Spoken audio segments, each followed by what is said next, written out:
La prochaine vidéo que je vais te montrer, elle fait à peu près 2 minutes, mais franchement, ça vaut le coup de l'écouter. Elle concerne notre chonchon national qui se prend pour le Robin des Bois des pauvres, etc., etc. C'est un mec qui a vécu d'argent public toute sa vie. Mais t'inquiète, c'est nous, c'est toi, c'est moi qui réglons ces petites factures et qui faisons qu'aujourd'hui c'est un millionnaire. Oui, le défenseur des pauvres, enfin le pseudo-défenseur, est un millionnaire. Et écoute un de ses anciens collègues. Quand je vois notre ami Jean-Luc Mélenchon en train de donner des leçons, de dire mais alors la droite n'a vraiment pas beaucoup de chance, je la plains. Et moi je plains la gauche quoi. Je veux dire que moi j'ai été dans la même collectivité que Jean-Luc Mélenchon. Dès que sa fille a perdu une élection lamentablement du côté de Lyon, bizarrement, un poste s'est ouvert au Conseil général de l'Essonne et on l'attendait comme le Messie pour venir bosser en Essonne et qu'elle ait de quoi survivre.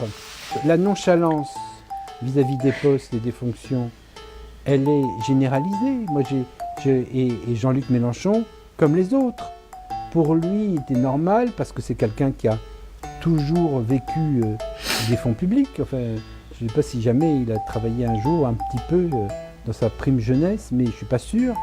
Il a toujours vécu de ça, donc c'est pas anormal. Et donc, sa fille était embauchée, son gendre était vice-président du Conseil général, et tout ça va très bien. Et quand moi je le fais condamner parce qu'il utilise des voitures et des chauffeurs du Conseil général alors qu'il n'y est plus depuis des mois, il faut bien que quelqu'un le véhicule et que comme sur son argent de sénateur, il ne va quand même pas payer un chauffeur, c'est le Conseil général qui lui paye des chauffeurs et des voitures. On a eu pire pour moi, puisque quand il était vice-président du Conseil général, il a été nommé ministre.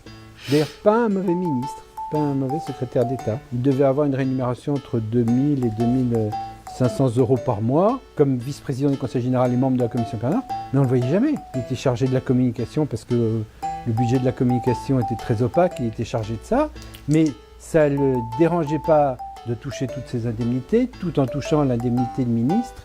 Et une fois ou deux, on l'a vu arriver avec des motards pour venir à la buvette.